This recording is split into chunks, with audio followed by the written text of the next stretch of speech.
Is your child a natural-born entertainer? Now is their chance to join the most talented youth dance crew in the Mid-South, the Blue Bunch. The Blue Bunch entertains Grizz Nation with their energetic dance routines and even have the opportunity to collaborate on performances with leading artists in the entertainment industry. Kids ages 7 to 17 are invited to show off their skills and personality for their chance to join the next generation of NBA entertainers. Open auditions are Saturday, June 28th. Visit grizzlies.com/auditions now for more information. Let's face it, there's a lot of trash talk in basketball, but the great teams let their performance do the talking.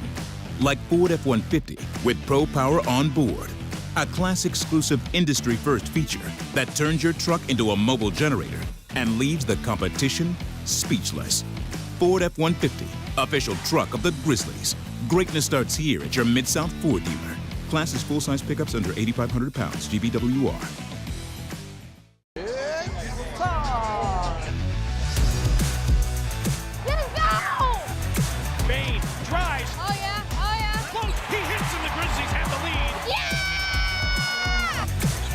Jaren with a knockaway. Good defense.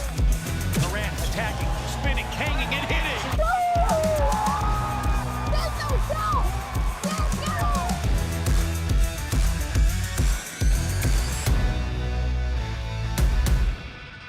Kroger shoppers and Grizz fans, one exclusive last-minute discounted ticket deals texted straight to you during the Grizzlies 2024-2025 season. Sign up with the new Kroger Buzzer Beater deal. Fans can sign up by texting Grizz to 636-479 or visit your local Kroger store in the Delta Division and scan the QR code. By signing up, you agree to receive recurring automated promotional and personalized marketing text messages from the Memphis Grizzlies. Consent is not a condition of any purchase. Message frequency varies. Message and data rates may apply. Sonic Radio. Welcome back to Sonic RNDIO. That spells radio with me, the CIO. This just in, the new Sonic $1.99 menu lets you build a crave-worthy meal for just $1.99 an item. Whether that's a creamy shake, crispy tots, or a quarter-pound double cheeseburger. This just out. Ostriches. They're mean, not very cute, and in my opinion, way too big for a bird. Don't miss the Sonic Fun 99 menu. 5 items, always $1.99. Live free, eat Sonic. Tax not included. See menu for details. Are you ready? Creed. By overwhelming demand, the Summer of '99 tour returns. July 27th, FedEx Forum. With special guests 3 doors down. And Mammoth WVH. Tickets on sale now at livenation.com. Creed returns, the Summer of '99 tour. The First Ladies of FedEx Forum, the Grizz Girls, are known across the NBA for setting the standard for professional dance and entertainment, and they are looking for dancers to join their team for the 2025-2026 season. With the chance to gain professional dance experience and connect with the Memphis community, auditioning for the Grizz Girls is an opportunity you do not want to miss. Come show up at Open Call Auditions Saturday, July 26th at the Memphis Sports and Events Center. Visit grizzlies.com/auditions now for more information. 1, 2, 3.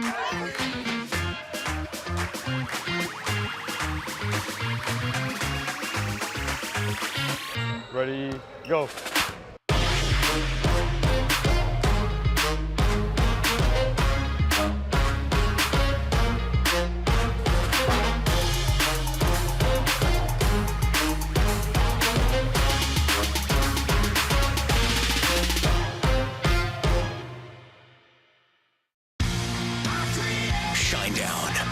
Dance Kid Dance Tour. Live in Memphis. FedEx Forum, Saturday, August 30th. With special guests, Bush and Morgan Wade.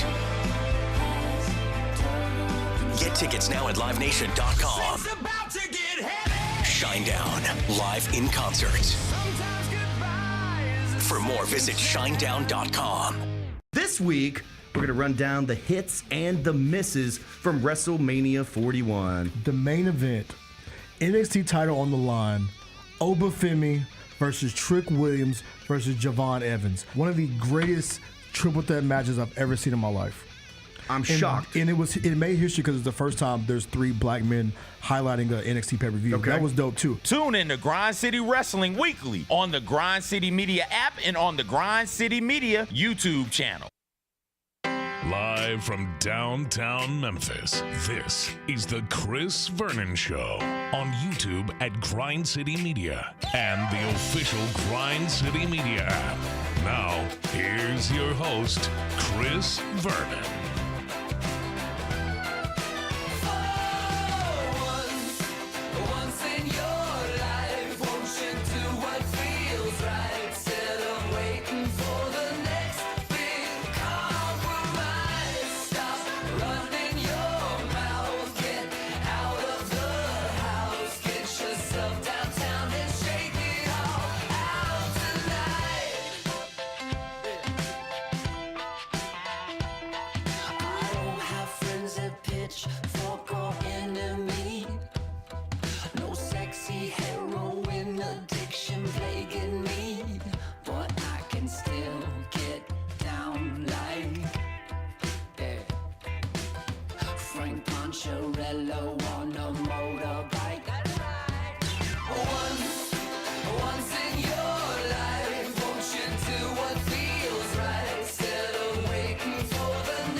Here we go. It's noon on GrindCityMedia.com. It's Chris Vernon Show. Welcome. It's a Thursday, May 22nd, 2025 edition of the show. Today on the show, my God, we might have seen one of the most entertaining basketball games ever last night. We will get to that. Game 2 of the Western Conference Finals is going on tonight. We will get to all the news and notes of the day. It's a Thursday. It is beautiful outside. Smile. Let's do it. Turn it up.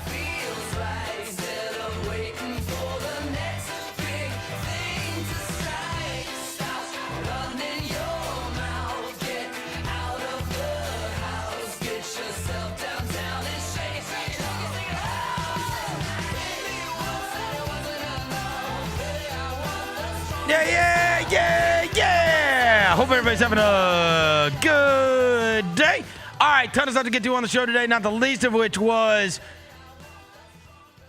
yesterday on the show, we had expressed how excited we were, especially coming off that game 1 of the Western Conference Finals, which was a bit of a dud, for the Knicks and the Pacers. Yesterday, CP the franchise from Knicks Fan TV joined us on the show. The Garden was absolutely lit last night, and we could not wait to see Pacers Knicks. But never in a million years could we have expected we got what we got, which, in sports talk, we deal with hyperbole quite a bit. And I even saw in the postgame show last night on TNT, Charles Barkley said, I've never seen anything like that in my life. Like, none of us have. We've never seen anything. And then, like, the stats, the Elias Sports Bureau, the ESPN stats and info, and it's like every time you see the next one, it's getting worse. It's like teams that did this were 900 and something and 0, and teams that were up by this amount were 1134 and 0, and teams that so. In many cases, we deal with the prisoner of the moment. I've never seen anything like that. But then truly, as last night ended and you saw all of these crazy statistics coming in, you come to the realization we get to actually be honest when we say we have never seen anything like that before, and it's hard to believe that we will ever see anything like that again. The Cardiac Pacers, who have pulled off 3 of the most unbelievable comebacks you can imagine. Each successive round, they have done this at least once.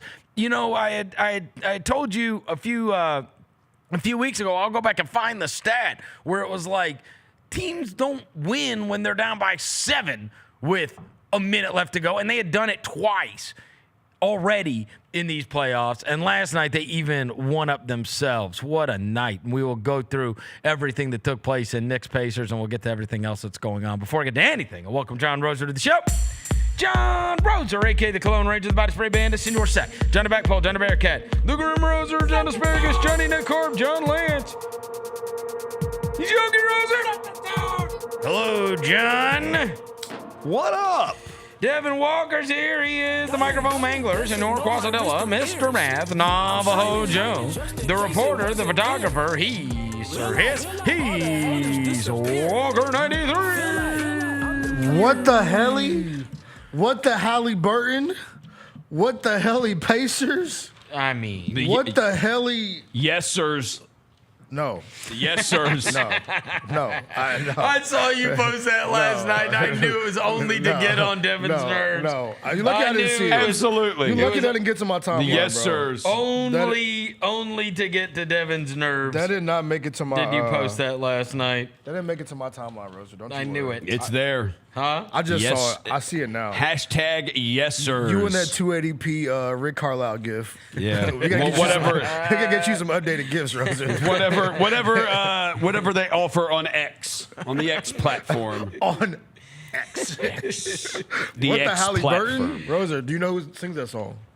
While Vernon looks through his stats. What the what? I've got it. Know who sings that song? Sings what song? What the helly? No, I have no idea. All right, this Is was it on YNW Melly? This was here, May 7th. So what is this? Today is the 22nd. This is 15 days ago. This is why I always chronicle everything. This is why I write my stuff down. Yeah, he writes because then I can go back. That 5-star notebook. In the final 90 seconds at overtime, this is what we talked about on May 7th. It was a Wednesday. In the final 90 seconds of the fourth quarter of overtime, while taking a shot to tie or take the lead, Tyrese Haliburton, up to that moment 2 weeks ago, was 10 of 11 on shots this season in the regular season or the playoffs. Okay? The Pacers were 2-0, down 7 with less than a minute and a half left. Every other team for the past 20 years was 1-384. The only one that had come back from down 7 in under a minute and a half in the playoffs was the Oklahoma City Thunder against the Los Angeles Clippers in 2014. So they had already done it twice this postseason. Yeah. And we said that other teams in that situation were 1-384. That's 7 with less than 90 seconds left. Last night they were down 9 with 59 seconds left. Yep. They're down 14 with what? 3 minutes left. 2 minutes. 3 minutes? 3 minutes left, yeah. 3 minutes It left. was 121-112 with 54 seconds left. 121-112. I thought I was over with. I mean, and then all hell broke loose. Roser, All hell broke this loose. is when you knew the Pacers were coming back. This is when you knew. When Roser texted us, that'll do it. And then I was like, maybe not. Yeah, what was it? No, what did he say last night, bro? He said something last night. He I said, was like, that'll do it. I was like, Roser, that's the most obvious thing. He said that will do it. No, what'd I he say? texted at 9:35, and I said the Pacers just don't stop because they had got it to like 6 or 7. It's like, dude, what in the world? This was just like a 16-point game a minute ago. And it's a 6 or 7. And then Brunson got the layup, the easy layup, and it's like, oh, okay, well, that'll do it. I think it put it back to 9. Nope. It did not. And then Nesmith hit another 3, and I was like, all right, well, maybe not then. He went Super Saiyan mode, bro. Do you know what's wild? Real takeover. And Josh Hart started falling all over the court. I He have. was falling around for Many years, I would always, there was like a group of guys, whether it was former front office members or it was scouts or it was media members that do it for a living. Like when the draft would come around, I would always I would print off a mock draft and then I would call people and then I would say, what do you think about this guy? What do you think about this guy? Right? And then I would have like every year that the draft mattered to us, I would have these little notes next to him, right? So I would know if it was kind of unanimous on this guy or whatever. And oddly enough, I had this thought last night. So there's some of them that I go back in, and there's some of them I was looking for some stuff. You know, I never throw anything away. I was looking for some stuff, and I ran by like I need at some point I need to bring it in, and I ran by like an old ESPN mock draft that I had printed off, and then I wrote down all my notes. This was in preparation for. It was in preparation for the article that I wrote for the Ringer. What's it called? These guys will not fail. These guys will not fail. Right? And so I have like different notes next to them, right? So like, for instance, the note I had next to Jaren Jackson Jr. was a guy told me might end up being one of the best in the probably ends up being one of the best in the class. You have to wait. You're not going to know until it's 4 or 5 years. So if you're going to draft this guy, just know it's 4 or 5 years before he's one of the best players in this class. He's got to develop. He's young. He's a reclass. He's whatever, right? You go down, and I remember like random ones, right? Like so when I was flipping through it the other night, Terrence Davis. You remember the kid that played at Ole Miss? Yeah. It says next to him should have played football. Some guy told me that the guy should have played. Evidently, played at South Haven, bro. Well, and evidently he was unbelievable. Really? This guy knew he was a football player in the past, but he was like, he should have just played football. He's unbelievable. Anyways, all kinds of notes. The point is this. The reason that all ran through my head last night is because the one from the draft that Bain was in, I have written down, a guy told me the 2 best shooters in this entire draft are Bain and Nesmith. Yeah, he shot like that's what he wrote. 52% in college, didn't he? Yeah, he said like I had written on the sidebar of this mock draft, if drafting shooter, right? Like if you need a shooter, and so that was going to be my reference point for, because I didn't know. I mean, it's not like I sat around and watched a bunch of Vandy games, right? I had an awareness of Aaron Nesmith, but the guy said to me, he shot 52% from the 3 in college. Bro. That there were 2 guys there, and he's one that you had to wait on. I mean, he wasn't playing for the Celtics for the first couple of years, right? But that he said, if you're drafting a shooter, the 2 players in this draft to draft are Aaron Nesmith and Desmond Bain. Yeah, and to wit, yeah, that guy was right, dude. Right? Because, I mean, obviously, Bain has been one of the best shooters in the NBA. Sniper game for sure. And Nesmith, as I'm watching it unfold last night, I mean, that was so absurd to hit 8 of 9. Like, that's beyond Curry. Like, you would not expect Steph Curry to make 8 of 9. Yeah. Especially he went nuclear. Back to back too, bro. Here you go. I've got all of them. Running back. Here's the Nesmith threes last night. 6 straight. That's wide open. Okay. Cha-ching. We'll take that. Up. I love when Harlan says, he's a flamethrower. Yeah, Step up, Cat. He did give the That's why they was yelling at Cat, bro. Step up. Another one. Miles Turner, the rim protector, on the floor as well. Another one from outside. That's the 4. That one. That's the wild one, though, right there, bro. He's on. He's a flamethrower. We're in takeover mode. You got heat check. Heart slipped. Reggie said, oh my goodness. That was crazy. It's crazy. 6 straight? 4 of those 6 people going under on screens. Oh, so there's a guy named John Schmelik, who's a big Knicks guy. Yeah. And he had to air it out this morning. Oh, that's bad. Yeah, no, he had to watch it back. Oh, he had to rewatch the game? Yeah, he watched it back. Oh, sorry, guy. Like, that's what's happening this morning for Knicks fans. They're all watching it back. They're having to watch it back to find out what happened. You remember, I did this. And I know there's a lot of people going, this is the one they're going to look back on if they lose the series. You know, they had this, and now, you know, you got to beat this team 4 times, but you had them dead in the water on this one, and this is going to be the one. And we've been through this because of the 4th quarter blown lead against the Los Angeles Clippers. Yep. Which it took me a while to watch that one back. I mean, we're up over 20. Yeah. It was the worst collapse ever at the by time. 27 in that game. Worst collapse ever in the playoffs. And we lost that, and that was game 1. And then we lost a game 7 on our home floor in a day game.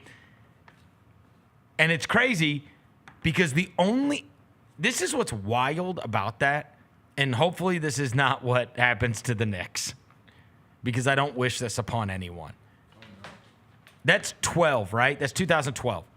Because 13, yes. So 11 was the year beat the Spurs and then lost to the Thunder. Right. 12 lost to the Clippers, and then 13 went to the West Finals. Yes. 12 is the only one that Rudy Gay plays in. It is. It is. Because we had Shane Battier in 11. We had Tayshaun Prince in 13. Rudy was hurt in 11, yeah. And it was very, apropos. So, and we're watching Nick Young just knock down 3 after 3 in that fourth quarter. And it's a collapse of all collapses. Here's what I'm saying. That's 2012. So, I mean, it is 13 years ago now. I don't remember anything except the collapse in game 1 and game 7. I don't remember anything about that series other than those 2 things. I'm not kidding. I remember. And I feel like I remember. But that's how traumatic it is. And in the end, as time goes on, it's the only thing that's going to matter unless they're able to win this series. They're going to the game 1 haunts you, and then you to the point where it's almost like they erased my memory of the rest of what happens. I have no idea what happened in the other games in that series. I remember. I don't know. I remember the game 6 Friday night in LA because we all watched it at Blind Bear. We had like their VIP room back there. Like we all of us, me, you, Gary, and our buddy Mark, all of us watched it back there, and we won that game. I can't remember anything about the game because we were also drinking a lot. And then I remember Sunday. As Celtics fans, the same thing. What do they remember about? What are they going to remember about that Knicks series that they just had? Like they're going to remember they blew 2 20-point leads in game 1 and 2. Honestly, and that's sports fandom. You only remember the trauma. Like when I tell you guys, we had this discussion last week.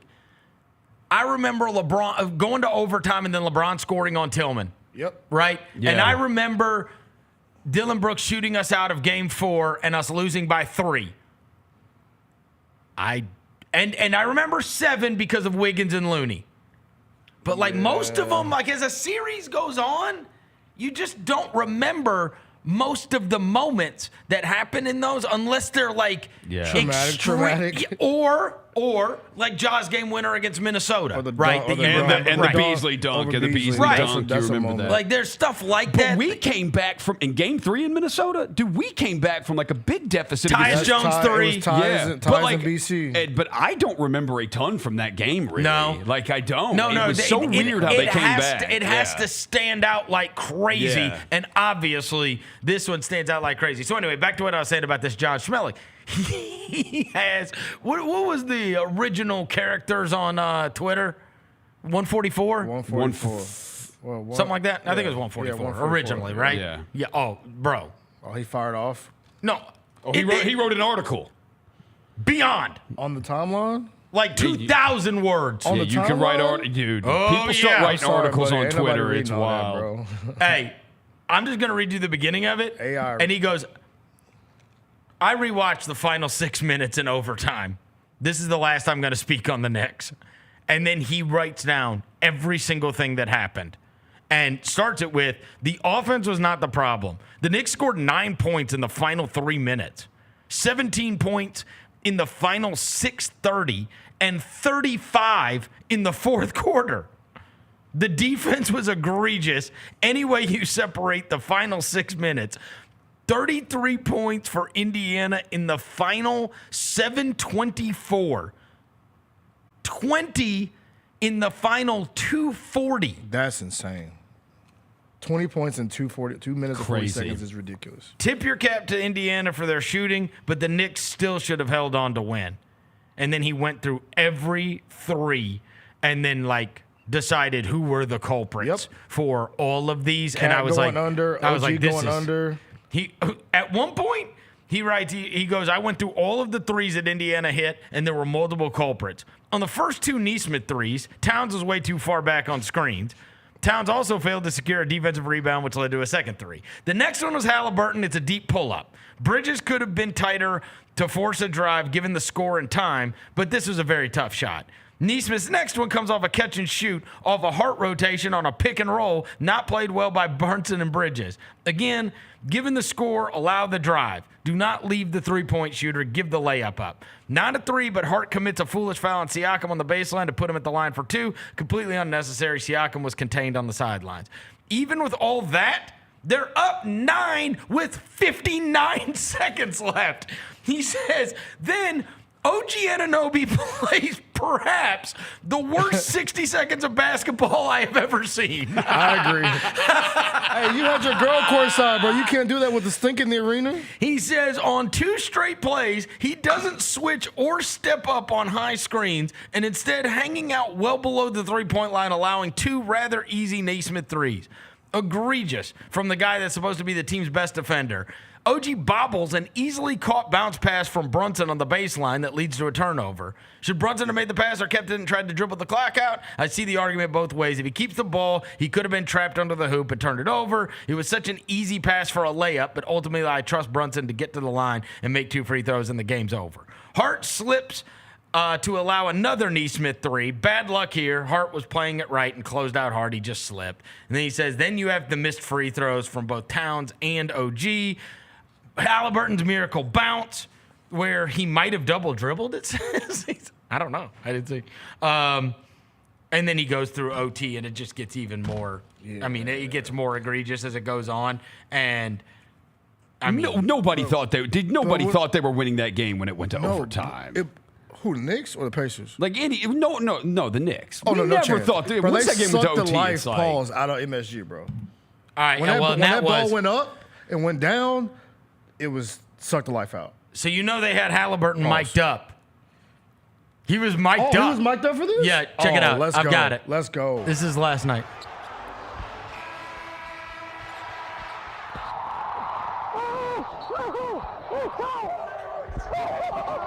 Did I get the 3? I didn't get the 3. How'd I not get back? He was trying to aura farming, bro. He was aura farming, bro. He's looking for Reggie. I didn't get the 3. How'd I not get back? How did I not get back? Because you could tell he wanted to stick a knife in them so bad. Yeah. And that's the part I respect about him, bro, because, like, he making this undeniable at this point, bro. There was a lot of people like even me, I'm like, yo, he's corny, blah, that blah, was blah. unbelievable. Bro, you can't deny that, bro. Yeah. And then he took to the press conference and talked about your aura farming, as you said it. This is him talking about it. I wasn't like plotting on it or anything. Everybody wanted me to do it like last year at some different point. But it's just gotta feel right. And it felt right at the time. If it would have been, if I would have known it was a 2, I would not have done it. So I think I might have wasted it. If I do it again, then people might say I'm like aura farming. So I'm not, I don't plan on using it again. You can't aura farm. I agree, Tyrese. Where are we on the choke thing? Oh, I love it. It sucks. But he didn't do it. I tell you this. It wasn't a proper, like, he gesture. was, because Brunson scored on damn near every possession in the overtime. Honestly, they should have won the overtime. The defense was so bad. I mean, he had 43, bro. Huh? Brunson had 43. Yeah. He had 43. He had 43, bro. And Cat had 35, 36. Right. They were hooping. All right, so Brunson scores like over and over again, and let's just say it holds up, okay? Yeah. And they win in overtime. That goes down as like the most unbelievable meme. Like it's almost like the Nick Young shooting the shot going in the right. Yeah. Like honestly, why is he choking if that is it was almost the most unfortunate. Like they had to win. Yeah, Can you imagine if they didn't win? But I mean, they technically And still then that choked. happened? They technically still Look at choked. friggin' Reggie Yeah, he was Miller. loving it. He wanted to go show off his tattoo, the belly button tattoo. Unbelievable. Can you imagine being him in that moment? Because you could tell when the shot goes up. Like Kevin Harlan's trying to be like the announcer guy, but Reggie's like, "Oh my God, dude!" And it bounces to the top of Madison Square Garden. Yes, and I bet you can hear a pin drop when that ball is coming down. As someone who did not have some kind of severe rooting interest, I lost my mind. Me too. I could not believe I that. texted y'all like 20 times. Oh I said, my "Oh God. my God, what just happened?" It was the craziest thing. I mean, look, I think he's going to tie it right here. Yeah. And then he said, "Screw And this, he bro." looks up at the clock on the other end of the other goal. He looks at the clock. He said, "Screw this, bro. I'm going to put a They knife." choked. They choked. He said they choked. They choked. Because you could have easily hit a floaty or something, bro. You could tell he wanted to put a The knife in foot on the line. And all the fans courtside, it's a 2! It's a 2! It's a 2! It's a 2! It's a 2, Haliburton! Can you imagine trying? I mean, bro, shout out Tyrese Haliburton. Losing like that. And then you got a chance to tie it, and Brunson shoots an air ball, and then Towns clanks it. That's tough. Towns. That's the part that people aren't bringing up, bro. Yeah. You had a chance. It was He airballed it. Airball. Brunson like airballed. like by a lot, And bro. Towns barely hit the front of the rim. That means, Paul's lemon booty, bro, MSG. And then Towns, I mean, he gets a good look. He does. Right at the top of the key. He barely hit the front. He was making it early in the game. Bro, he hit one like that against the Pistons. That like step back in Detroit. Hey, and he bricked Tyrese, that one, man. make it undeniable, my guy. It's hard to hate on you when you hooping like this. Like, it's so hard. I will say, though, it was hard to, all right, which do we fall on the side of? I guess, look, game 2 will tell the story.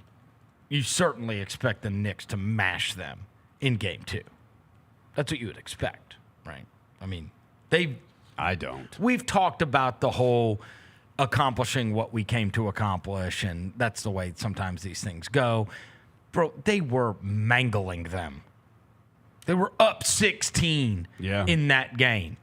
And they are the better team, is how that felt throughout that game.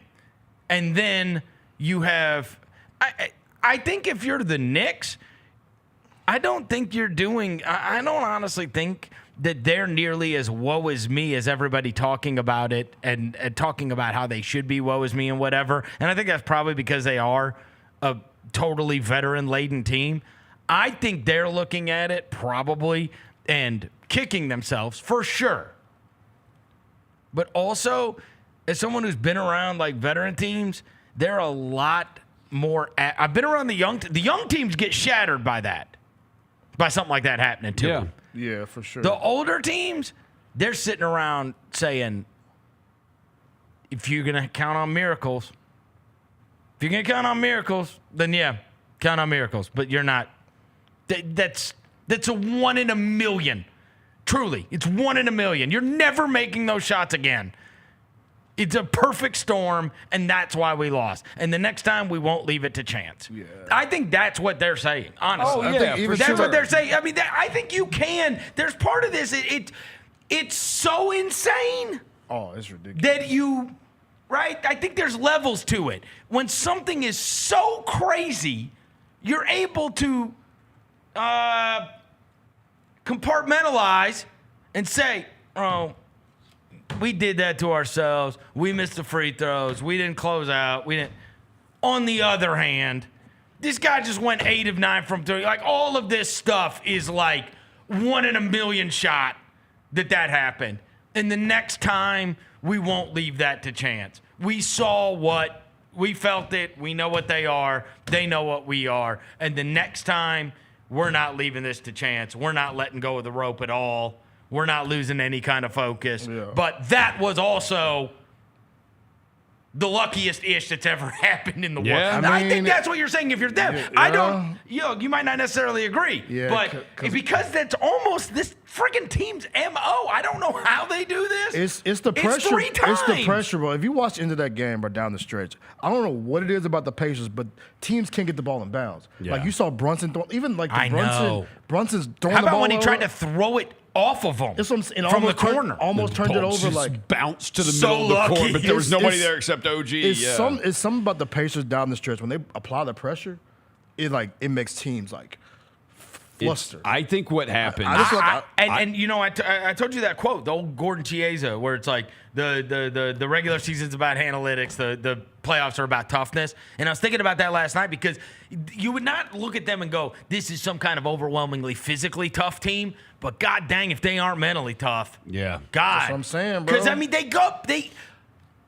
they're down. Yeah. Like these insurmountable margins. And they keep winning. How? Pressure, bro. Rosa, you texted us last night. If you keep applying pressure, eventually you're gonna break. Because what happens is they always want to play pressure. I gotta find shot quality. Yeah, human nature sets in for these teams, and when you get up a certain amount with like that little time left, dude, you don't matter with the puff game. You relax, and the Knicks relaxed. They did, and once they relaxed, like the Pacers like, it's so cliche to say you have to play 48 minutes, but like you really do have to play full 48. When you play the against Pacers, you them. do. And yeah, you know have what's to. crazy? They were cracking with Deuce. They were. Yeah. They were. They set him down. And then they put Brunson back in with the Yeah. 5 fouls, and Brunson can't foul anybody. By the way, why does he get fouls, bro? He don't play defense. How does he get fouls? I was thinking about that last night. How does he get fouls? He don't play defense. Yes, he does. Come on, bro. He don't be trying, bro. Jalen Brunson does play defense. don't That's try. not a thing with him. He's just No, little. I'm just saying he doesn't try hard though. Like he's not like a lockdown defender. Like why you? All fouling right. so much? The final score of that game was 138 to 135. Shot quality score? I don't know if I've ever seen this. I'm not kidding. We got a shot quality first. Pacers 138, Knicks 135. Did you say 130? Oh, okay. 3-point game. They had it the same score. The same score. Same score. Yeah, same score. That is insane. How about shot quality? I don't know if I've ever seen that. Shot quality lined up, bro. See? How could Nesmith? How can that be?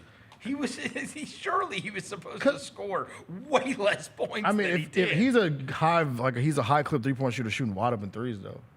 Aaron Nesmith was expected to score 12 fewer points. Yeah, okay. But Towns was expected to score 6 fewer. I mean, Towns was popping issues in the first half. He tapped James Johnson on the chest. I'm like, hold on, now you acting a little different. Don't get choked out now, cat. Oh, this is going to be awesome.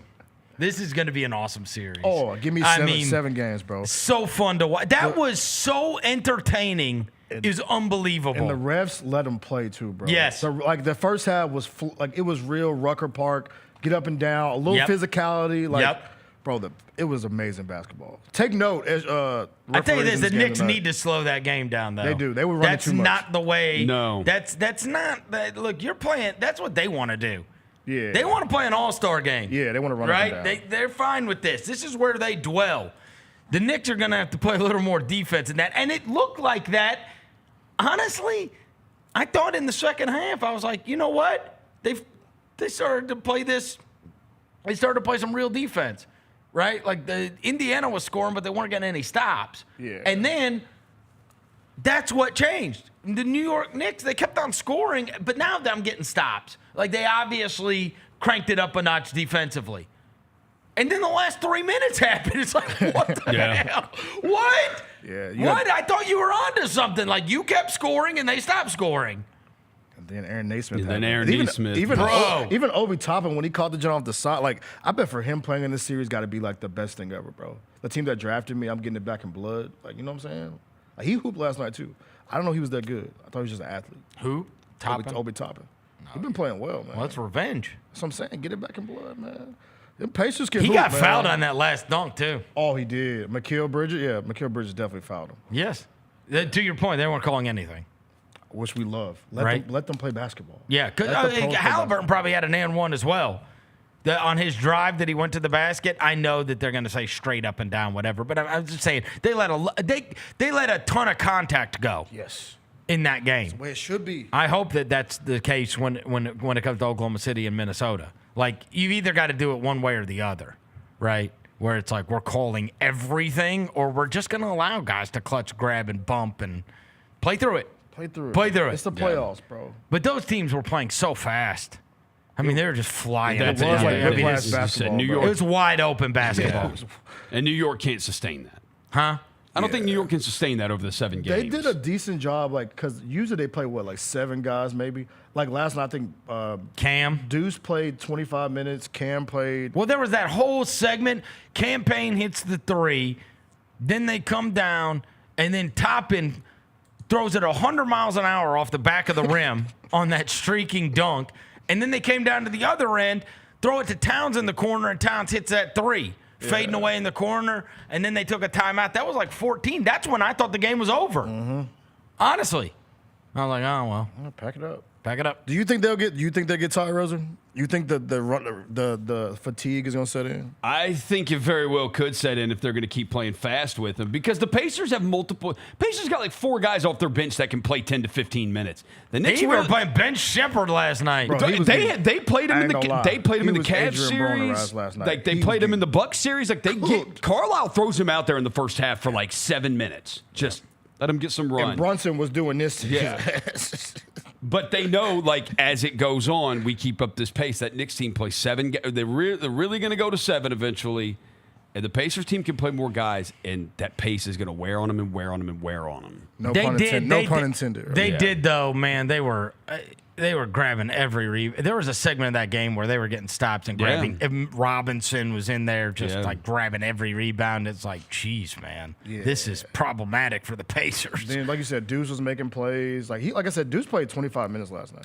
I mean, I do think that that's like, after it's all said and done, you get to sit back and go, bro, there are insane circumstances which led to this. Yeah. That's not. It's so abnormal. Like, you know what I mean? Hey, do you think the Cavs said go ahead and make 8 of 9 3? You think the Cavs said the same thing though? Yeah. No. So I'll hear. The Cavs probably said the same thing. So You think so? So I'll say their comebacks like that one. The one that's the bad one, which was was it 2? It was 2. Where they were upset, Yeah, 7. it's game 2. Yeah, but that part, they still didn't have their guys. They didn't have their guys. They still didn't have their guys in that. And their leads typically were earlier in the game. This one it was all happened so late. It was 20. Bro, they scored 23 points in 3.5 minutes. Yeah. Okay. So Milwaukee was up 7 with 33 seconds left and lost. The Cleveland was up 7 with 48 seconds and lost. And they were up 9. 111 to 94 with 6 minutes left. And they were up 9 with 59 seconds 9 with left. 59 seconds left. So, like I said, all these teams probably were like, So I got it. But look, bro, I just told you. What was the number I just said? They scored. It was 20 in the final 2 minutes or whatever. 23 minutes is crazy. No, it was. It's like Papa Shot. Yeah, it is. Hold on. Really like Papa Shot. We're at Chuck E. Cheese. They scored 23 points in 3 minutes and 14 seconds. Yeah. Come on, bro. Hey, that's even Pacers, even whoever. That's literally never happened in life. Yeah. No one has ever scored 23 points in 3 minutes in a playoff game. So the other side of this is, if you're the Knicks, this is where I'm going to go to the Pacers side on this, why they can get game 2. If you're the Knicks, you're saying, all we got to do is just close the game out in the final 3 minutes. Everything we wanted to do, we did. The Pacers are going, we stole one, and we've got all the adjustments to make. Because they were up on us the whole game. There's so much stuff they can fix that happened throughout the course of that game. The Knicks led by 14 with 2:45 to play in the fourth. Teams that were leading by 14 or more in the final 2:45 of the fourth were 994-0. Sheesh. So there is some lightning strike with this stuff. That's how I would. Oh, I know. I mean, you can call it that. Yeah, lightning. But I've got PTSD from saying that about the Celtics-Knicks series. That's what I'm saying. Lightning been struck a couple times, bro. When you get hit by lightning 3 times, it ain't no fluke. Well, it wasn't the same team, but yeah, you know what I'm saying? You're right. It's like this one was so much crazier than the others, though. It was. You can. I got it. It has not happened in history, as we said earlier. Teams had not. If you're down 7 with less than 90 seconds to go, you don't win. Those teams were 1 and 384 when I told you the Pacers had already done that twice. Yeah. But 7 in 90 seconds. It's OD. I'm actually kind of surprised that had only happened one time. I guess. I mean, we see these runs. There's 11-0 runs in a minute and a half all the time. Yeah, I got OKC it, does it once a game. but most teams don't do it, right? Most teams don't do it at the end of games, right? If you're up, you're playing against the clock as well. Yeah. So I was a little surprised that hadn't happened, but they had done it twice already. But bro, 23 points in 3 minutes is so. It's outrageous. Hey, and then we're talking about the veterans. You shouldn't even have time. You shouldn't have time. I'm not kidding. You shouldn't. Okay, so let's just say, at best, that's.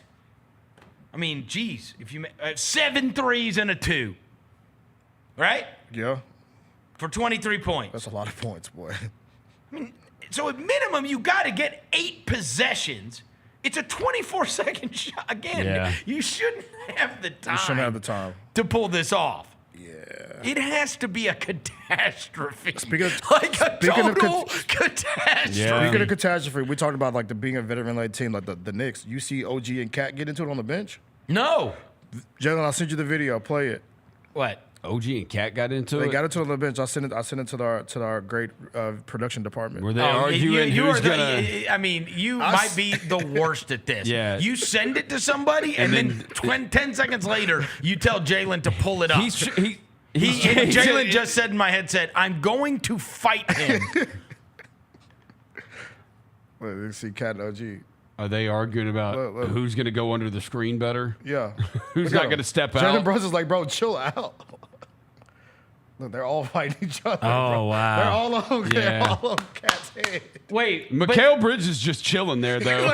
Mikal Bridges is just chilling. By the way, they're up 5 with 36 seconds left. They're about to fight each other. Falling apart, and they're falling apart. They're falling apart, bro. Hey, up 5 with 36 seconds left. Mitchell Robinson trying to get them together. And they're all yelling at Cat.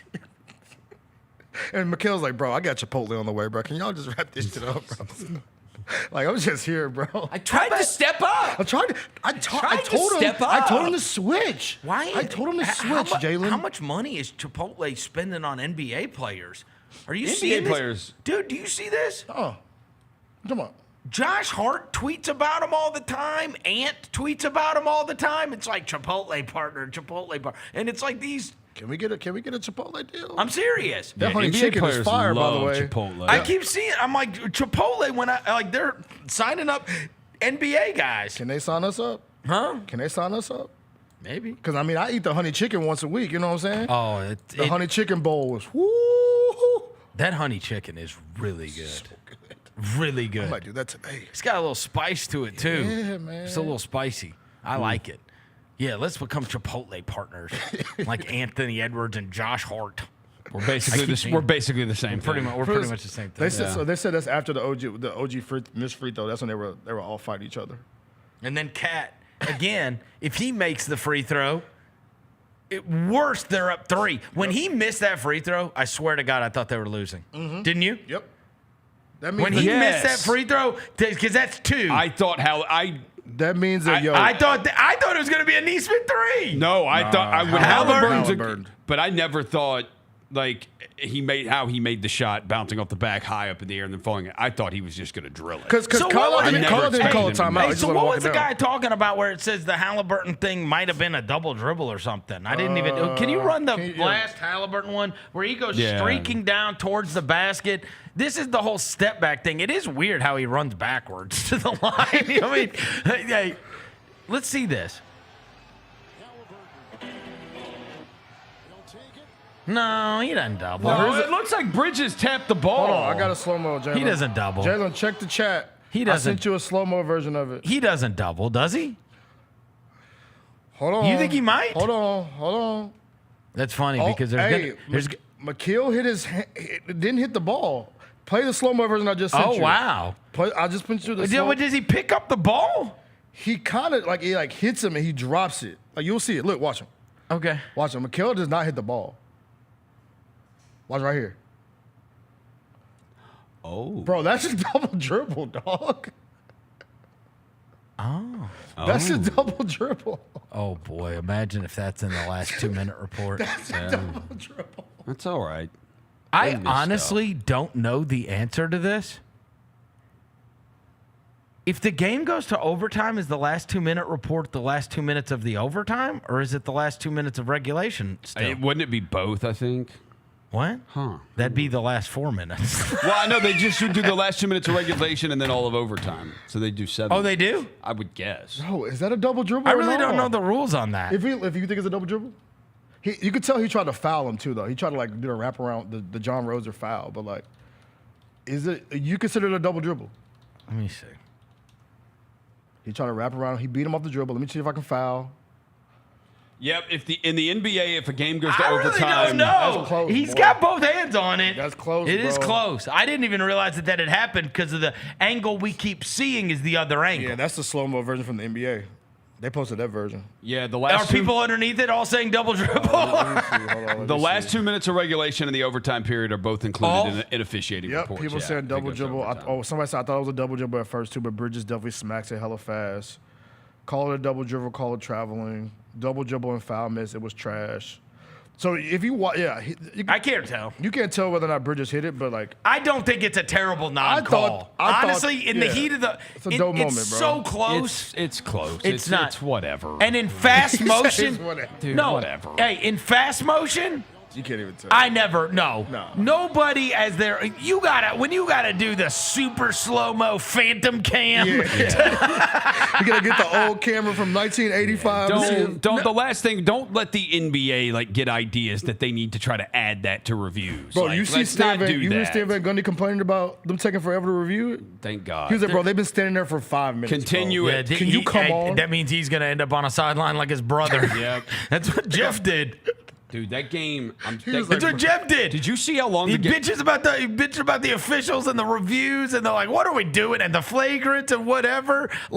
You know that they were on Jeff Van Gundy's ass about that stuff. Yes, they were. Do you see how long the game was last night? Game time? How long? 3 hours 7 minutes. No. Yes, 3 hours 7 minutes was the game time. That's crazy. I wonder how much of that is. Like it, though. It didn't feel like it. It did not feel. It did not feel like it. Yeah, I didn't feel like the pace was bad. Yeah. No, it didn't. Well, the fouls were not crazy.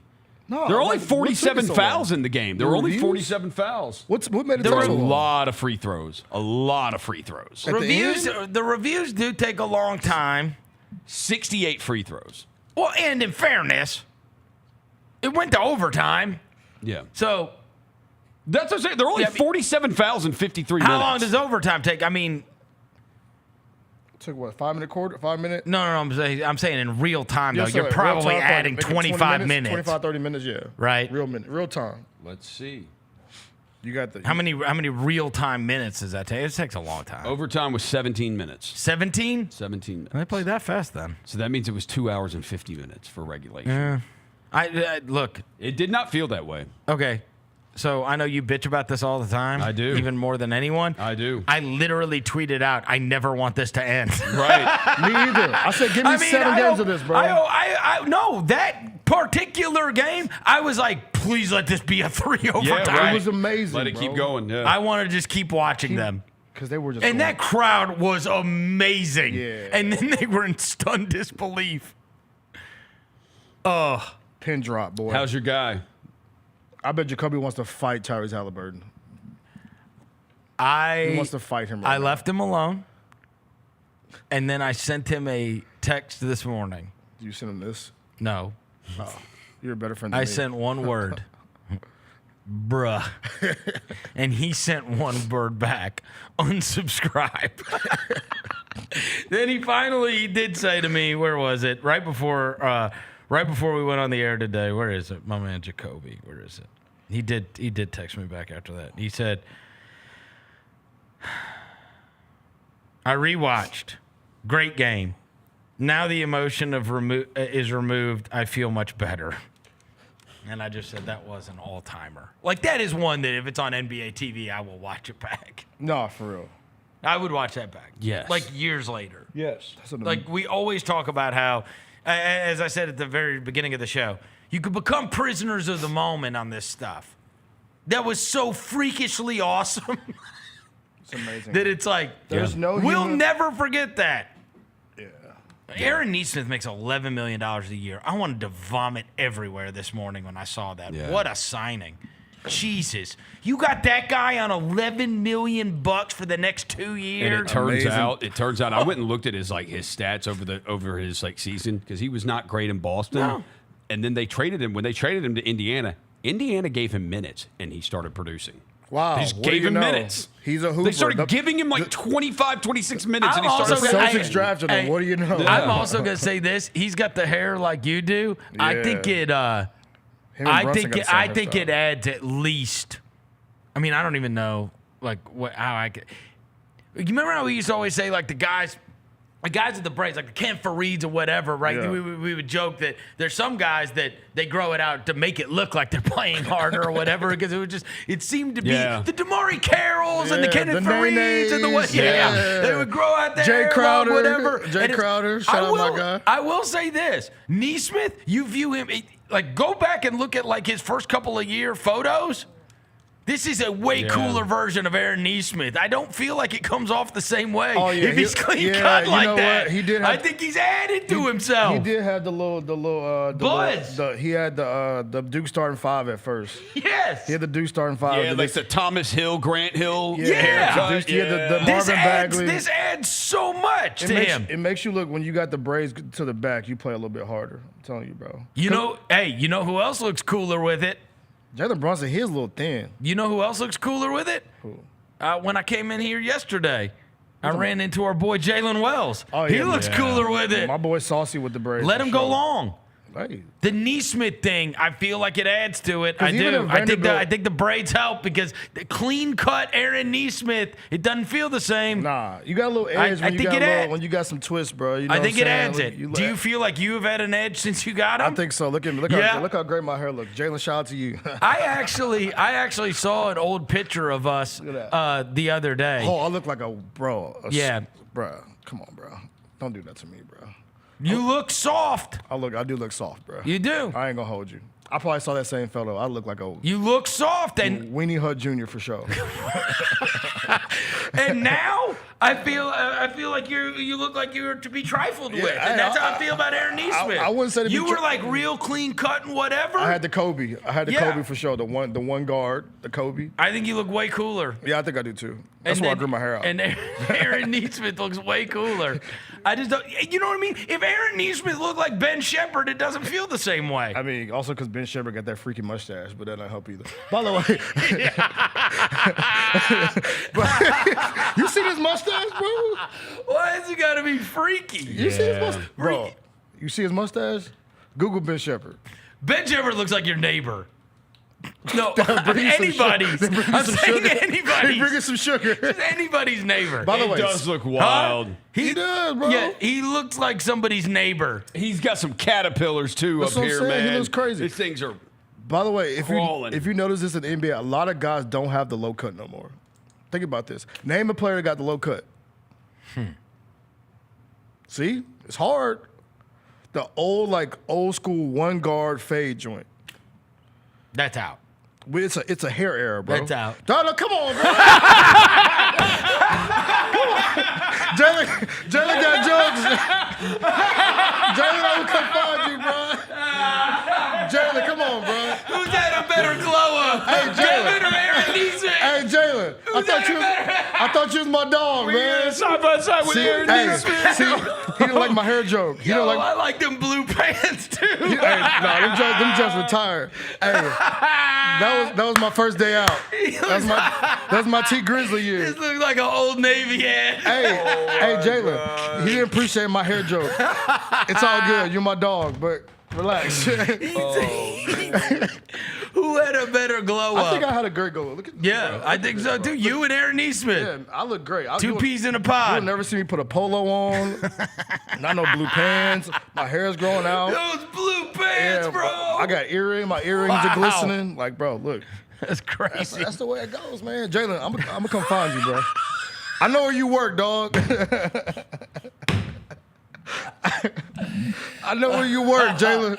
Who had a better glow up, Aaron Nesmith or you, Devin? they say you look like Timu Anthony Edwards. That's crazy. Not Timu Ed. Bro, that's crazy. I love Aaron Nesmith. Me too. Yes. I mean, love but him. But Rosie, you brought it to our attention this morning that the way he's playing in the playoffs, there's no chance they trade him. There's no chance. Zero. No chance. $11 million. Like, even if they're going to try to, like, not be in the tax, dude, they're not trading him. This guy's got one of the best contracts in the NBA. Yeah, bro. Can we get one of the Pacers then? Give me a Pacer. One of the hard-playing Pacers. Okay. Can we have a moment of honesty here, too? They're, by the way, they should all. Why have we not referred to them all show as the yes sirs? Because that shit's lame. Hey, can we have a moment of honesty? That's why. Forget the Oklahoma City series, right? And in fairness, Zach Kleiman stood up and said, "We're not close." Like he said that in his post-game or his post-season press conference, right? Bro, you watched that last night, and you're like, we don't need like one or two. Bro. We don't need one or two guys. Bro. How many guys could have played in that game? I can give you maybe 3. Yeah, maybe. Honestly. I'm not going to say names. No, the 3. Josh Des and Jaren could play That's in that it. game. Yeah. And that's it. But that's where the list ends. Yeah. That thing was high level, brother. High level. High level, like, brother. no bull crap, like high level basketball on both ends. Here was the crazy thing. 2 ways. There was nobody to direct the shots to. That's what I want to say. No weaknesses. Who are you directing the shots to? Who is the sorriest guy out here? There's always somebody. Yeah. That was the problem. There's There's nobody to direct the shots to. Because even if you directed to Mitchell Robinson, he's around the rim. That's right. Dude, that Pacers. And Miles Turner can stretch the floor. That Pacers starting 5, like, dude, Halliburton, Nimhard, Nesmith, Siakam, Miles Turner.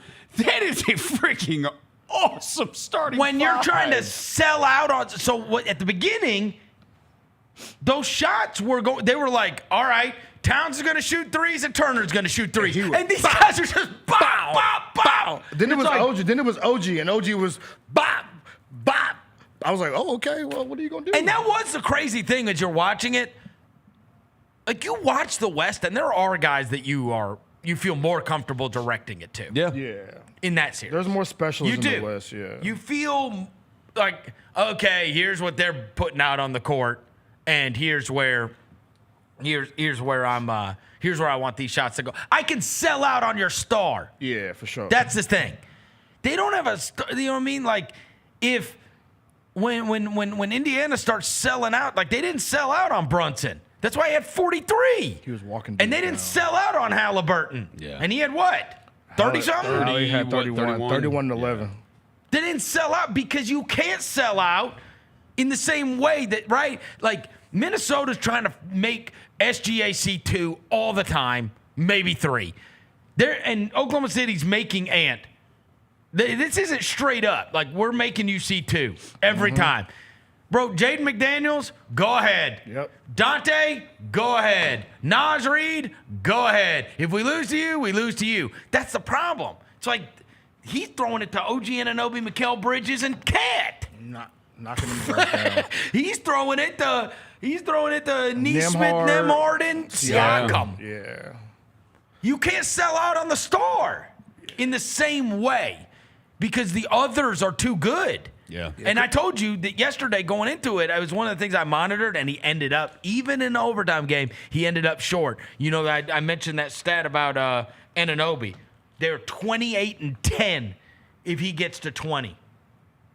And he had what? 16. He almost got crazy, there. right? He missed the free throw. He missed a layup down the stretch. And he missed the layup when he blew the tire. Yeah, and he blew the tire. Oh, that was disgusting too, by the way. That was tough. Yeah, you can't do that. That was the in-betweener. Yeah, that was. Am I dunking? Am I laying it up? Oh, no! No. I'm in there. So, look, that's buckets. That's 20 right there. Then his girl was courtside. You saw his girl? And by the way, they would have won. Who's OG Anunoby's girl? Hold on. I gotta make sure. Is she the Olympian? Yeah, hold on. No, I don't think he actually dating her, but it's a girl that they said every time she shows up, he hoops.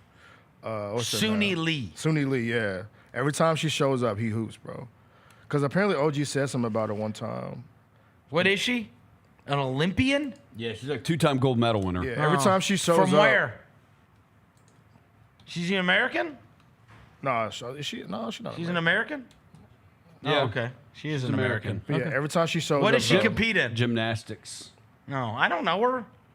He ain't tapped in like that, bro. Jalen's yelling at me in my headset that I need to be a better American and that she competes in gym. What do you think? I know gymnasts? Like I know Simone Biles. You know Simone Biles. You know what's the girl with the legs that was? Never mind. The legs. Never mind. I'm gonna stop right there. The girl with the legs. I'm gonna stop right there. What are you talking about? I knew the one that can't do the Dougie.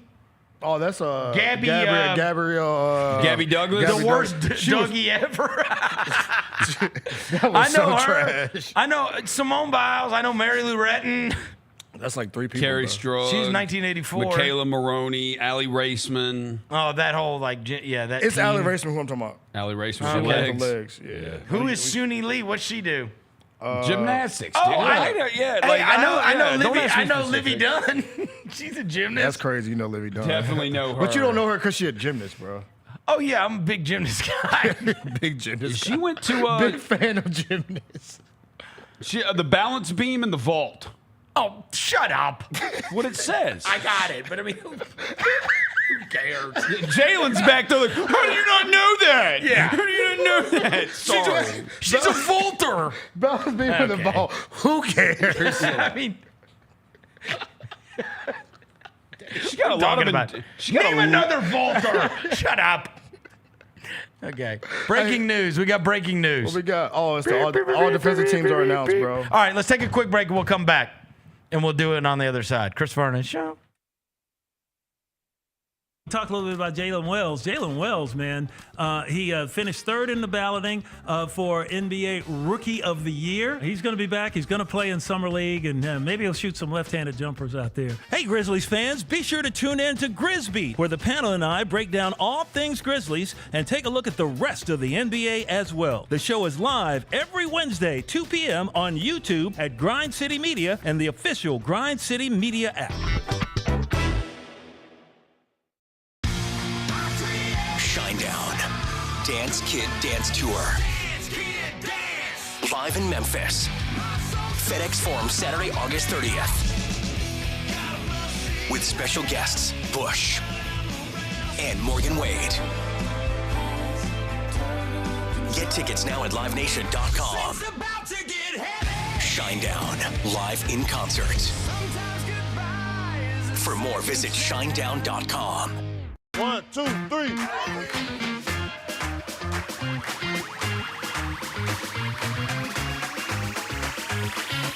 Ready, go.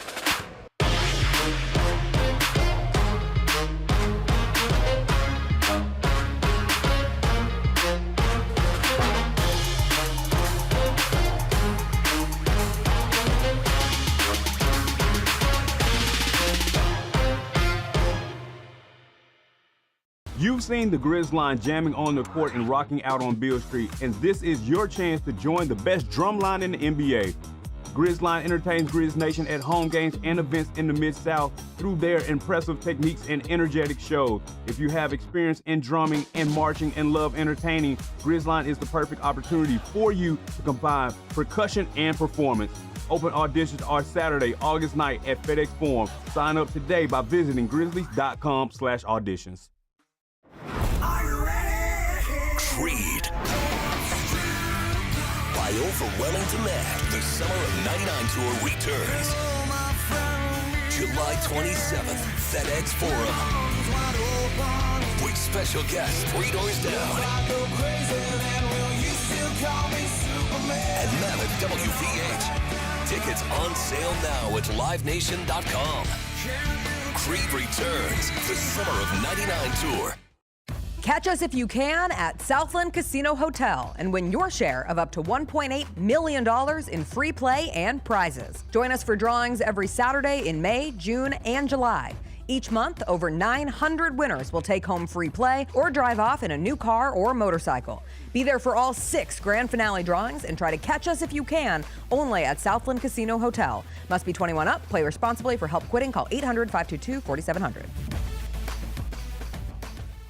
Kroger shoppers and Grizz fans, one exclusive last-minute discounted ticket deals texted straight to you during the Grizzlies 2024-2025 season. Sign up with the new Kroger Buzzer Beater deal. Fans can sign up by texting Grizz to 636-479 or visit your local Kroger store in the Delta Division and scan the QR code. By signing up, you agree to receive recurring automated promotional and personalized marketing text messages from the Memphis Grizzlies. Consent is not a condition of any purchase. Message frequency varies. Message and data rates may apply.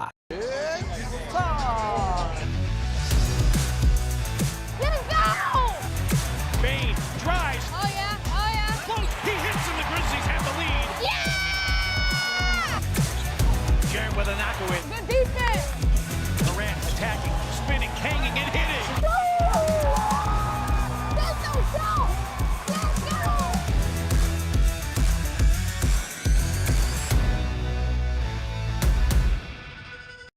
The Grizzlies, Grannies, and Grandpas have the right moves and are currently looking for new members to join their team for the upcoming season. These soulful seniors are a fan favorite group throughout Grizz Nation.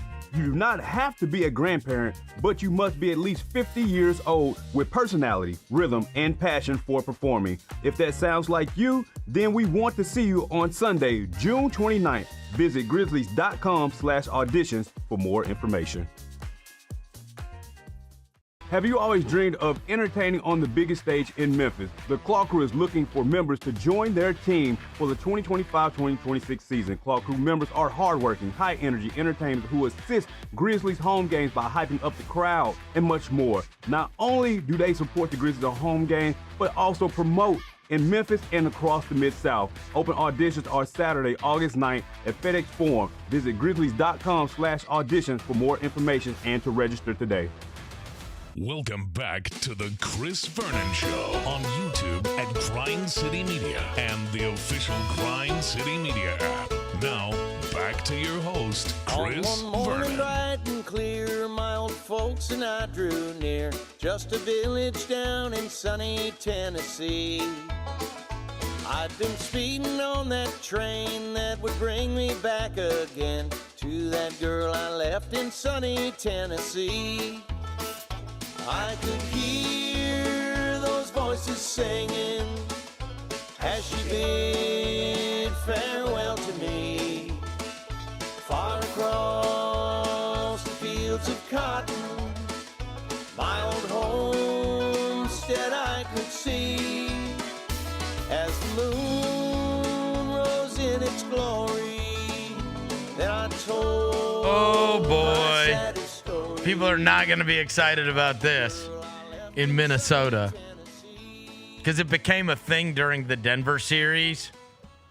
Scott Foster's on the call tonight. Scott Foster, 2 games with Scott Foster, Denver and OKC. Those were the ones OKC won by an average of 37.5 points. Oh, yeah, that's right. That's tough. That's tough. Yeah, that's rough. That's tough. You remember he came back after being out for 2 months and fouled Jokic out of the game? Yeah, he did. You remember that? Yes. And they were like, everybody's doing those meme videos of him like walking out of the tunnel like a wrestler. Yes. And he's like, Scott Foster's back. He's back, man. Like, So that like sucks Stone that Cold. that's a thing. Yeah. It says Oklahoma City. Somebody put up the on-off numbers for Scott Foster. It was like Thunder plus 75 with him off the court. It was Denver won by 11. Dang. Tough. That's Tough. So anyways, yeah, Scott Foster's on that crew tonight.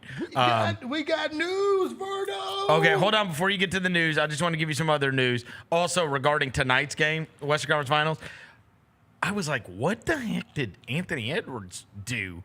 I saw this story about him getting fined for profanity. Yeah. $50,000? I was like, what did he say? The NBA is tired of him cursing on the podium. They're tired of him cursing. I mean, $50,000 is a hefty fine. And it says, following the Wolves' loss, Edwards lamented during the post-game news conference that he, quote, only took 13 effing shots in defeat. And it said the fine bumped the 23-year-old's total discipline bill to $430,000 this season. He's paid $430,000 in fines. Yeah, he likes to curse a lot during his post-game stuff. And look, add that to the child support he paid already. It said Edwards was fined $50,000 for using profane language during a media interview. $50,000. Usually, like, you would have to, like, say the refs cheated us or I don't know. I think they're just tired of him cursing on the podium. Yeah, I think they're tired. He of said him the doing F word. He says and the he's F done word it a a lot, and now it's on a bigger stage. It's just and like, they man, probably stop doing it. and they probably ran it out live on NBA TV. Yeah. They were like, shit. All right, what's our breaking news? We got news. All defensive teams have been announced. El Verno, El Roser. First and second teams. I'm going to start with the first team. All right, first team. First team, all defense. We're going to go with Dyson Daniels, who led the league in steals, Lou Gwintz-Dort, Draymond Green, Evan Mobley, and Amen Thompson. I will say, now, I'm going to have to see who's on the second team in a second, but that is a great and deserving first team. Absolutely. I have absolutely no problem with any of those guys being where they are. And frankly, I am happy that Daniels and Dort and Thompson got the credit that they deserve, because typically it is much more challenging for the perimeter defenders to get their just desserts, right? Yep. Like it's typically big guys, right? That are easier to get awarded for their defense because the counting stats are typically in their favor. But anybody that watches basketball, and it did feel like there was a wave this year, certainly with Daniels with the steal numbers, Thompson made this first team on the back of that Curry game, I think. Yes. Because everybody was watching that and was like, oh, my God. Dude, he guarded everybody. Oh, my He God. was a lead defender for sure. Yeah, no, this is great. That's actually a great defensive first team. Dyson Daniels is the second youngest to make the all-defensive team since Kobe Bryant. Okay. Wait. The youngest to make it all-defensive team. He's younger than Thompson? Thompson's like 22 or 23. Maybe Thompson already broke that too. Hold on, let me see. What is Dyson Daniels? It says Dyson Daniels is the second youngest guard in the NBA who's to make the all-defensive team. Daniels just turned 22 in March. Oh, wow. Amen Thompson is 22 or 23 already. Because he was a prep school kid? Yeah. Thompson's 2 months, like a month and a half, 2 months older. Okay. Well, he also, you remember, he did the overtime elite year. He did. This is Draymond Green's 9th, his 5th first-team all-defense, his 9th all-defensive selection overall. Crazy, bro. That's Hall of Fame stuff. Yeah. Mobley, this is what, his second? How many guys made it more than 9? Maybe like Duncan and maybe like Ben Wallace, This is Rodman. Mobley's second. Mobley's second all-defensive team. I would say, hold on, let me just think off the top of my head. But Mutombo made a lot of all defense. Duncan has a total of 15. 15 and Kobe, they gave Kobe all defense a lot. Kobe got 12, KG got 12. The only ones with 10 or more are Duncan, Kobe, KG, Kareem, and Pippen. Yeah. Wow. Pippen had 10, Kareem 11, KG and Kobe 12. Who did and Draymond Duncan join 15. is my question. With 9. Okay, hang on. There are 1, 2, 3, 4, 5, 6, 7, 8 it's players. a nice little group. 7 players. He's the 8th. He's the 8th guy to have 9. All right, here, let me try. All right, go ahead. Jordan? Yes. Yes. Okay. One of these surprised me. Ben Wallace? No. Ben Wallace, no. Oh, Mutombo? No. No. No? Elijah Wan? Elijah Wan, yeah. Yes. Okay.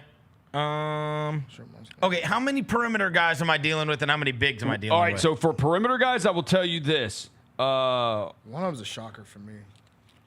One of them is still in the league, and another one's a head coach in the league. Chauncey? No. Nah. Oh, who's the head coach in the league that I'm missing?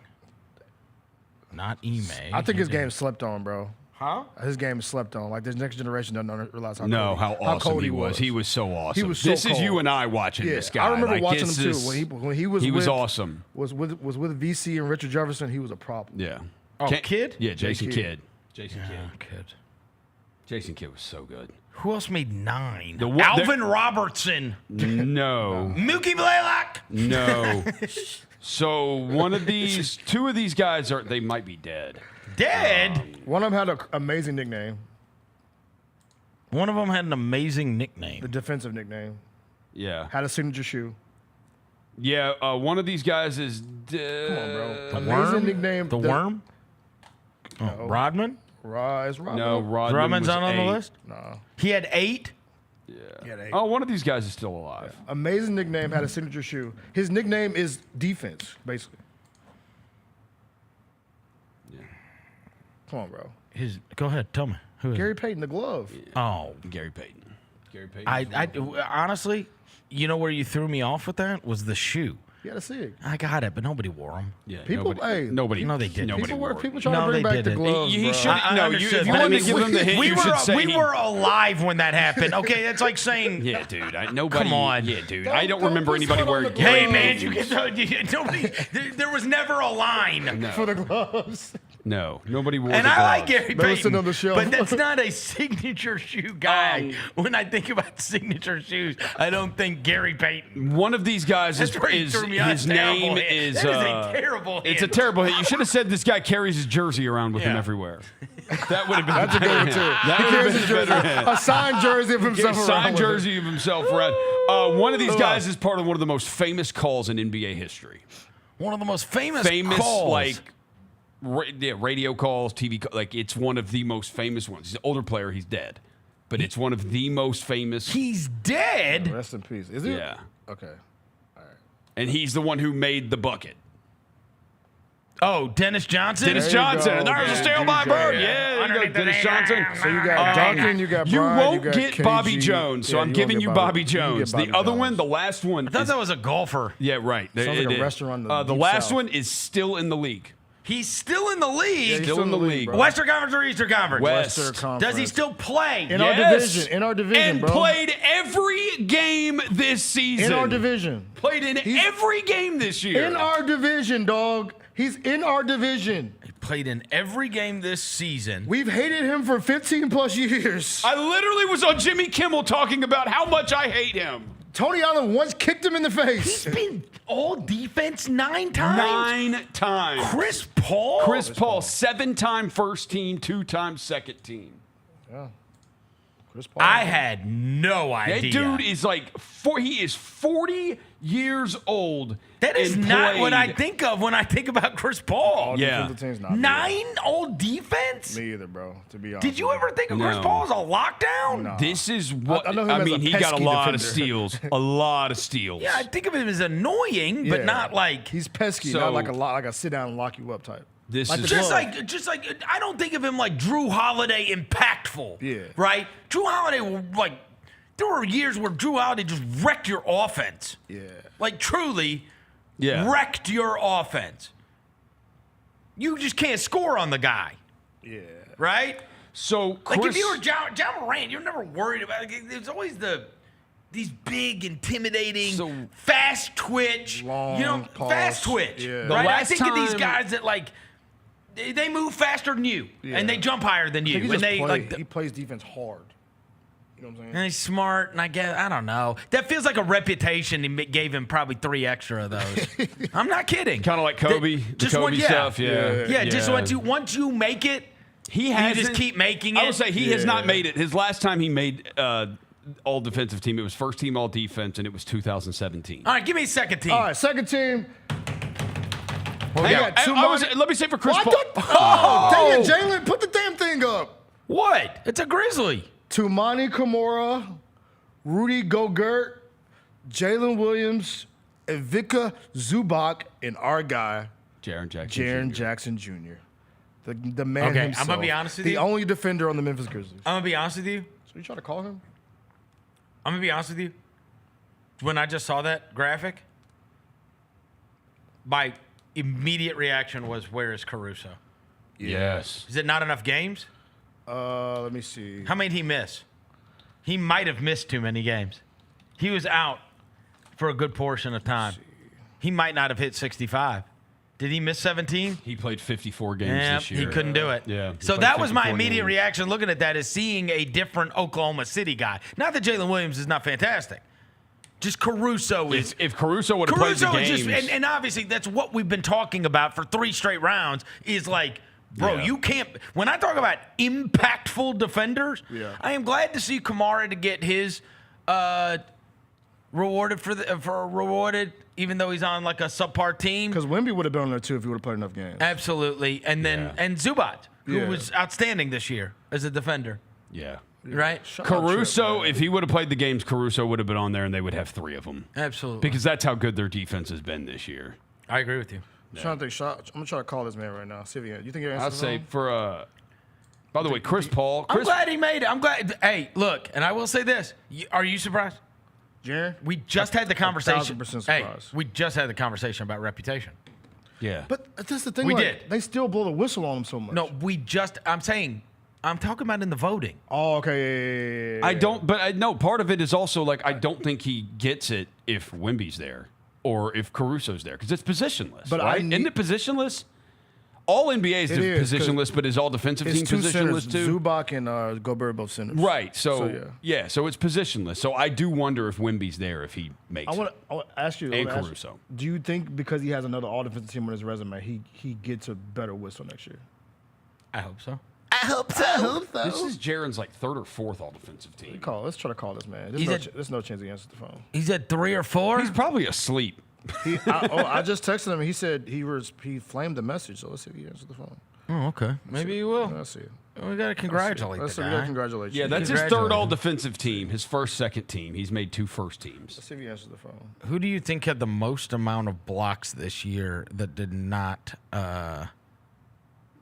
Well, this is an average though. Okay. Walker Kessler actually averaged the most amount of blocks in the league. Wow. He didn't make it. Actually, what's kind of crazy is for a team, typically your counting stats are the ones that get you this. Yeah. Maybe this is the sea change. The top 4 in blocks per game. Yeah. Walker Kessler, Miles Turner, Brook Lopez, Donovan Clingan. Huh. Wow. How about that? Dang.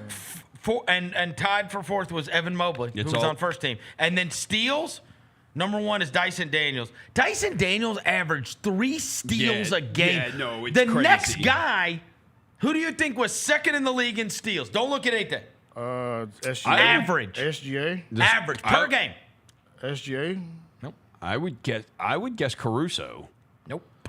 Drew Holiday. Derek White. Nope. Jalen Williams. Jaren. Nope.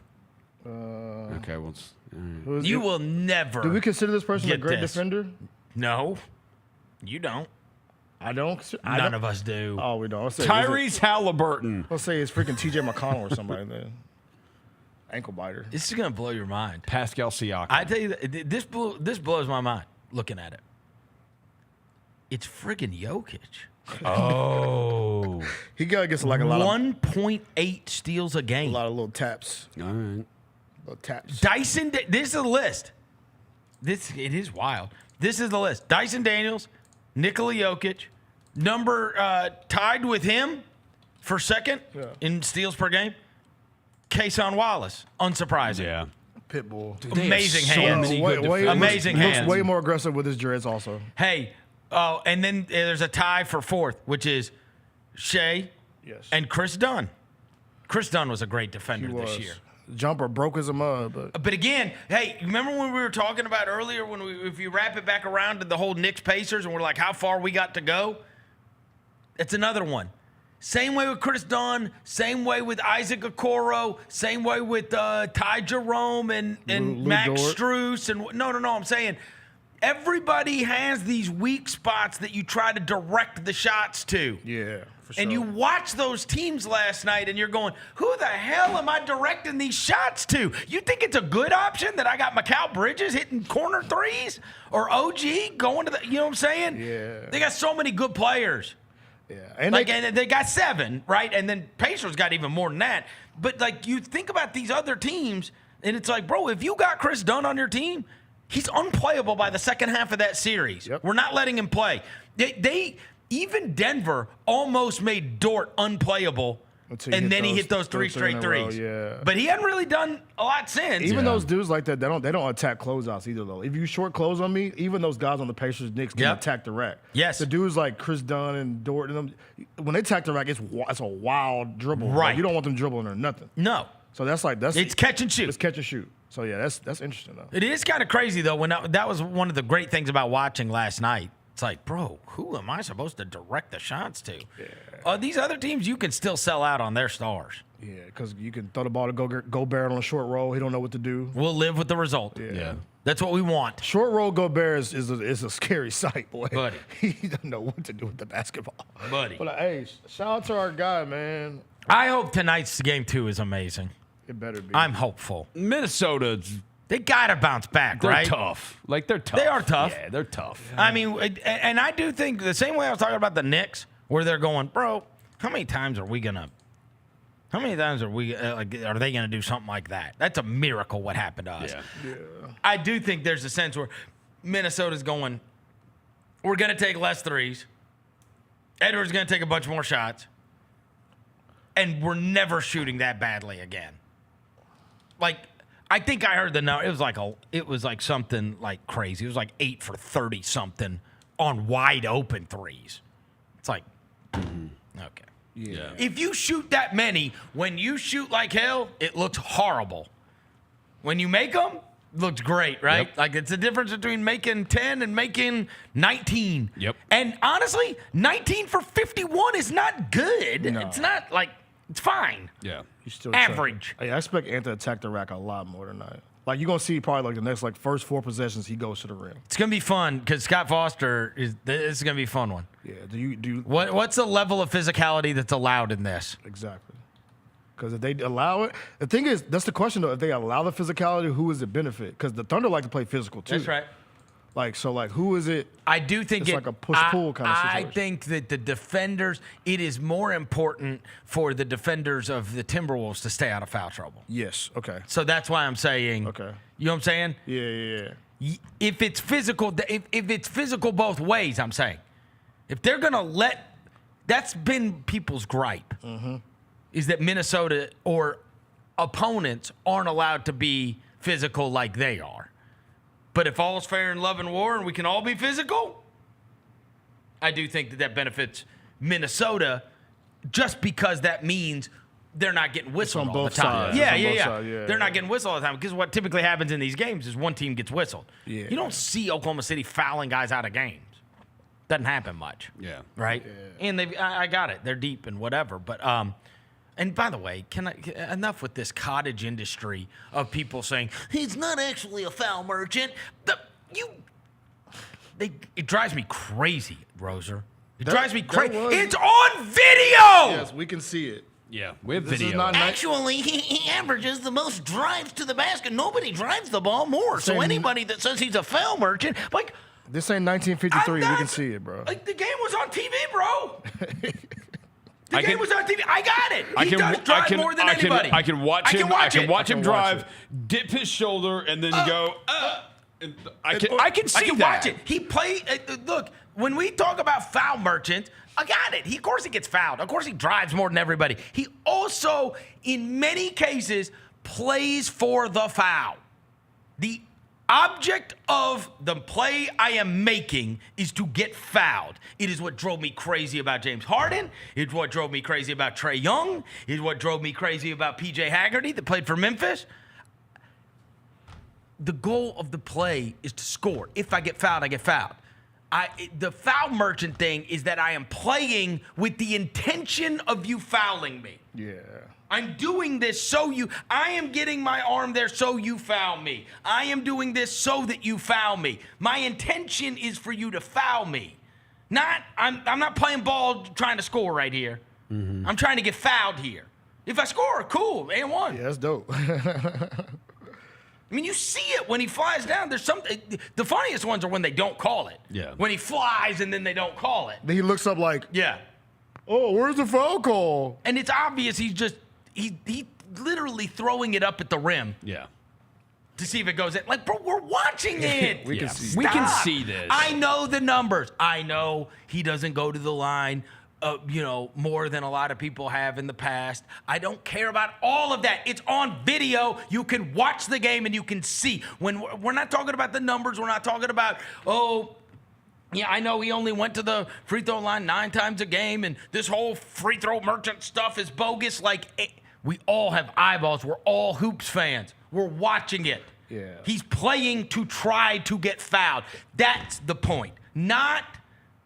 It's not that he doesn't, that he goes to the line an extraordinary amount of times compared to his peers, yada, yada, yada. It's that we're watching a guy that in many cases is playing to get fouled. And they say, well, that's just smart basketball. He understands how to get to. That's just annoying. It's annoying. It's not basketball. It's annoying. It's not basketball. It's annoying. I'm not playing so that you have to foul me. The goal of this play should not be for me to get you to foul me. If we went out and played against each other, it would be so annoying. If you just kept bumping if I just kept playing 1-on-1 and I just pump it, get you in the air, then jump into it. Foul, check ball. But what are we doing? Yeah. Check ball. What are we doing? What are we doing? Yeah, I'll be bad as hell. I ain't gonna hold you. I'll be so mad. Fair. Yeah. Hey, and you juxtapose it with what we watched last night. I'm gonna be so mad, bro. Oh, I know. If we juxtapose that, yes, where it was just flying up and down, fun basketball. And then tonight we in the mud. We just want game flow. Yeah, bro. That's all. Let's flow the game. Let's play bro. game. SGA, you get your trophy tonight, bro. You all your little minions, your NPCs in the crowd will cheer for you. I will say though, that was a dope moment. Him shouting out his wife at the MVP thing. I liked him for like 30 seconds, and I had to go back to hating him again. But that was cool. But tonight, your NPCs get to congratulate you, and you take a L to the Minnesota Timberwolves. There is a little bit of I like him a lot as a person. Yeah, me too. As a person, I just hated you. I hated you. The basketball players were trying to be crazy. That and you wear Oklahoma City jersey. That's all part two. As a person, you don't. WrestleMania 42, after The Rock announced it would be in New Orleans, Louisiana. I'm so mad right It is not going to be in New Orleans anymore. WrestleMania 42 is not going to be hosted by New Orleans. I had planned to go to this anymore. New Orleans is going to host UFC 318 coming up on July 19th, and they're also going to host next year now the Money in the Bank. Oh. So where WrestleMania 40, The Rock announced live like on Raw or SmackDown that WrestleMania 42 was going to New Orleans, and now it's not anymore. Thing I saw, Dev, London is being. I'm not going to London London's for no damn being thrown WrestleMania, out there, bro. What's wrong with you? That maybe London. Why are we doing Mania in They're London, going to do international. bro?